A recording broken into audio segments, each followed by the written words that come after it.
toda la materia que forma el universo, ese 5% de toda la existencia del universo, en el cual el 20%, 22% es materia oscura y después energía oscura, lo que es materia bariónica, ese 5%, 4 o 5, se formó en los primeros minutos del Big Bang. Y de ahí ha quedado todo lo que tenemos hasta hoy.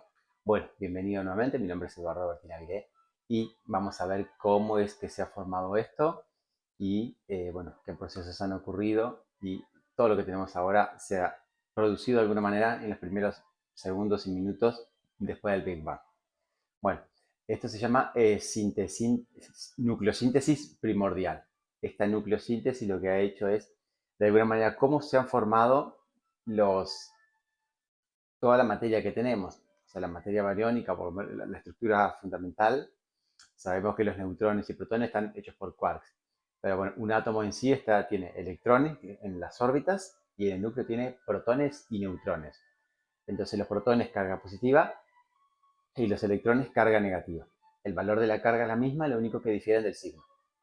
Entonces, en general los átomos son neutros, al menos que esté ionizado, los átomos son neutros. O sea, tienen la misma cantidad de protones en el núcleo que de electrones orbitando, más allá de que tenga diferentes niveles orbitales. Pero como átomo en sí, el número es siempre el mismo. Bueno, en estos primeros segundos, de los primeros 5 o 10 segundos, el primer segundo, hasta los 300 o más segundos, 5 minutos, 10 minutos, después del Big Bang, es ahí donde se producen todas estas partículas. Las partículas protones, neutrones y electrones. Ahora, estos se han ido produciendo, se han producido pares de partícula-antipartícula, por ejemplo, electrón-positrón, se crean y se destruyen, se aniquilan inmediatamente. Y ahí liberan energía, una radiación gamma que equivale a la energía que tienen las dos partículas. Bueno, todo este proceso se ha ido dando a su vez de alguna manera ha ido sobreviviendo la materia respecto a la antimateria. Se habla un poco de, bueno, cuál ha sido el desequilibrio o por qué hubo un desequilibrio, si en principio la misma cantidad de materia tendría que haberse formado de la antimateria. Pero bueno, eso da para profundizar más. Eh, ¿Qué ha ocurrido? Bueno, que estos electrones y estos protones y estos neutrones se han formado en los primeros minutos y ahí ha dado como para formarse los primeros átomos, o los primeros núcleos atómicos. Recordemos que los primeros 380.000 años, todo el universo, lo que era materia, estaba ionizado, era un gas ionizado. ¿Qué quiere decir esto? Que los electrones estaban por un lado y no separados, sino que no estaba la estructura completa, o sea, no era que teníamos el núcleo y los electrones orbitando, sino que estaban disociados, estaban separados. Entonces teníamos separados los núcleos atómicos de los electrones o los orbitales, por lo tanto era ionizado, no estaba neutro eh, como átomo en sí, porque estaba separado los electrones. Entonces tenían los núcleos, carga positiva, y por otro lado los electrones, carga negativa. Ahora, en estos primeros minutos se han formado los elementos fundamentales. La distribución de materia en cuanto a elementos químicos es a grosso modo 75% de hidrógeno y 25% de helio. Esto es lo que se ha formado ya desde el origen del universo, del Big Bang. En estos primeros minutos, en esta síntesis, nucleosíntesis primordial. En esta nucleosíntesis se han formado 75% de hidrógeno y 25% de helio y pequeñas trazas de otros elementos como litio, berilio. Y del hidrógeno, en particular, que el hidrógeno o el protio que se llama este isótopo, básicamente es un protón y un electrón, solo eso. Ahora, hay un isótopo del hidrógeno que se llama deuterio. Y el deuterio en el núcleo tiene, además del protón, tiene un neutrón. Y el tritio, que es otro isótopo más pesado aún, tiene un protón y tiene dos neutrones. Pero la importancia acá es el deuterio. ¿Por qué? Porque el deuterio lo que ha hecho es, de alguna manera, es fundamental. sea, fueron trazas comparado con los 75% y 25%, la formación de deuterio fueron porcentaje bajísimo, fue trazas. Pero la importancia que tiene este isótopo de hidrógeno es que es fundamental para la fusión de elementos más pesados. Porque cuando estamos hablando, por ejemplo, en el Sol, recuerden la fusión termonuclear, como cuatro protones, o protios o cuatro núcleos de hidrógeno, se van combinando, se van fusionando para generar un helio 4. Bueno, para llegar a este helio 4 se fusionan los hidrógenos o el protio o los protones y van a generar un deuterio. Ahora, aquí se necesitan unas condiciones de mínimo 10 millones de grados, 10 millones de Kelvin, pero que es necesario que exista, o por lo menos originalmente, que existiera algo de deuterio para poder dar origen a esta cadena de fusión. Sin este deuterio, no podría fusionarse el helio y el helio en elementos más pesados. Entonces, ¿cuál es la importancia? En las estrellas es fácil, ¿por qué? Porque ya tenemos el gas se comprimió y con 10 millones de Kelvin ha hecho de que se vaya produciendo esto. Pero para dar origen a las primeras fusiones se necesitaba la presencia del deuterio. Entonces, si no se hubiese formado el deuterio en esta nucleosíntesis primordial, o sea, si no existía el deuterio desde el origen del universo, no podríamos fusionar el helio en elementos más pesados. Ahora, si se hubiese formado mucho deuterio, si o el proceso de formación de deuterio en este principio, en estos primeros minutos, hubiese sido mucho más rápido de lo que fue, directamente no se hubiese formado el helio, porque se formaba todo deuterio.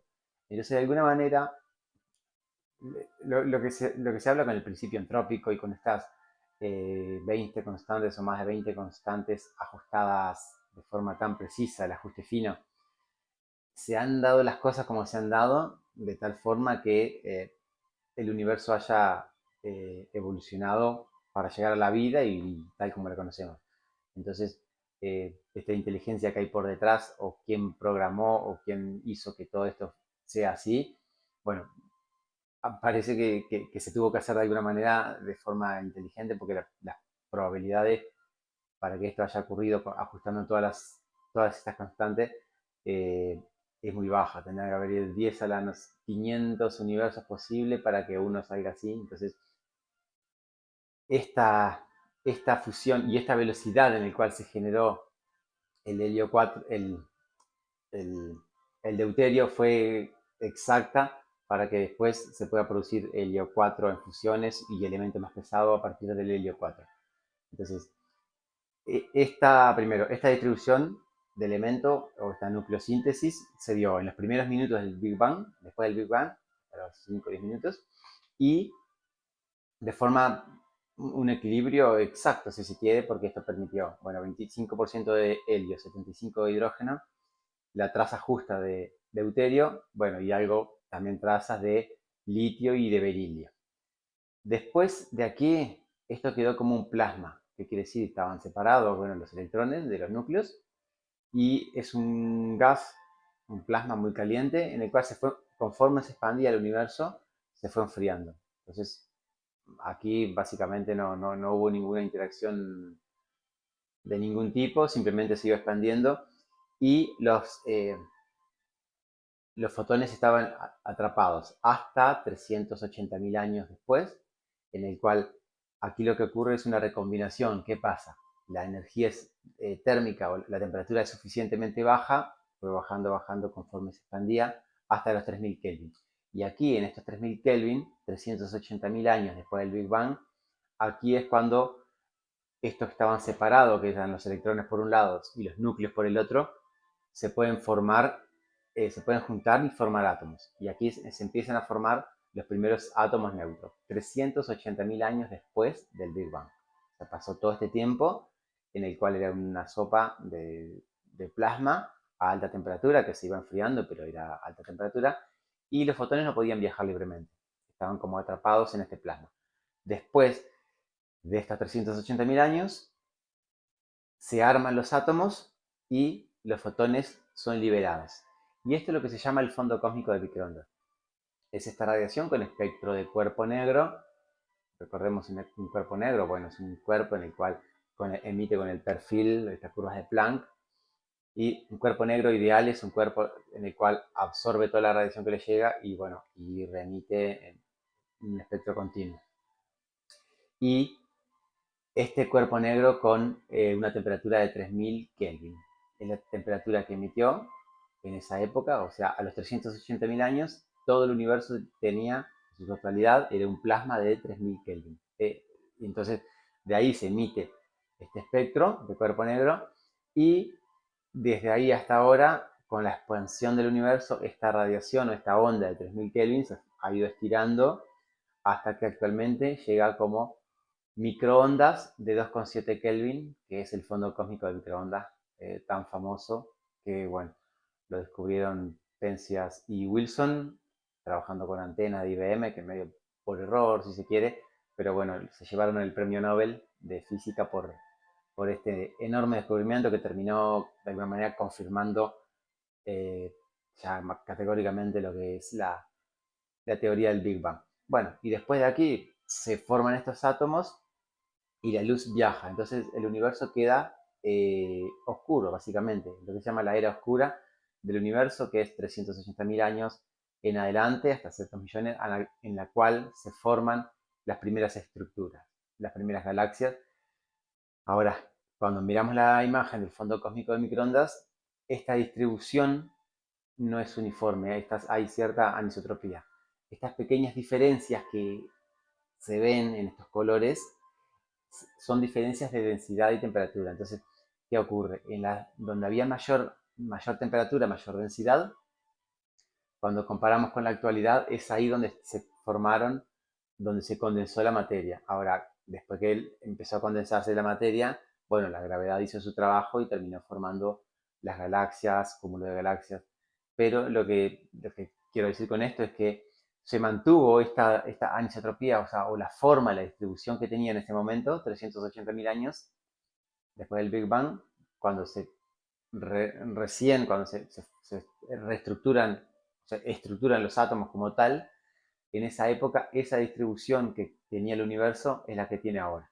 Entonces, por eso ha sido tan importante la observación del fondo cósmico de microondas, porque nos está diciendo cómo era el universo, por lo menos en esa época, que es la luz más antigua que tenemos para observar. Porque hacia atrás no había radiación electromagnética libre. Por lo tanto, en lo que es radiación electromagnética, o luz visible también, no podemos ver más atrás que eso.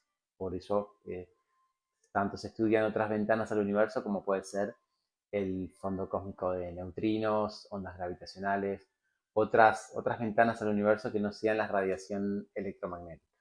Bueno, sin más, nos vemos mañana en mi siguiente video. Si es la primera vez que me estás mirando, te cuento que todos los días subo un video, así que te invito a que te suscribas, que actives la campanita, like, compartir el video, todas las interacciones posibles que pueden haber aquí en YouTube. Y bueno, muchas gracias por mirarme. Adiós.